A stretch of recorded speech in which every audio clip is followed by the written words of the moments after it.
অনেক মেয়েরা তো যৌতুক লাখ টাকার যৌতুক নিয়ে বিয়ে করে। আমার লাখ টাকা কোটি টাকার যৌতুক লাগবে না, আমার 1 টাকা কাবিন হলে আমি বিয়ে করতে রাজি আছি। কিন্তু আমি এমন একটা মনের মানুষ চাই যে আমাকে বিনা যৌতুকে বিয়ে করবে।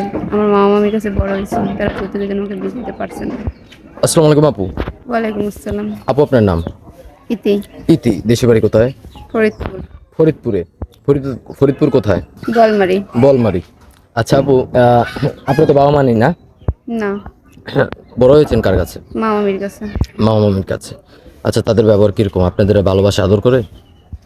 কিরকম হয় মা মামির ব্যবহার? ছোট থেকে বড় হয়েছি, ভালো মন্দ দিয়ে হয়েছি, এখন বড় হয়েছে, বিয়ে দিতে লাগবে, যৌতুক লাগবে, এখানে ওরকম আগের মতো ব্যবহারটা নেই। আগের মতো ব্যাপারটা নেই। না। আচ্ছা আপু, তো আহ, আপনার বয়স কত হয়েছে এখন? 22। 22 বছর। আচ্ছা, কেউ যদি আপনার বিয়ে করতে চায়, বিনা যৌতুকে দায়িত্ব নিতে চায়, তো নিতে পারবে? হ্যাঁ।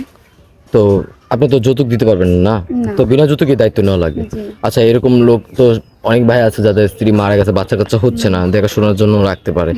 লোক যদি আপনার সাথে যোগাযোগ করে, আপনার সাথে কথা বলতে চায়, পারবে? হ্যাঁ, পারবে।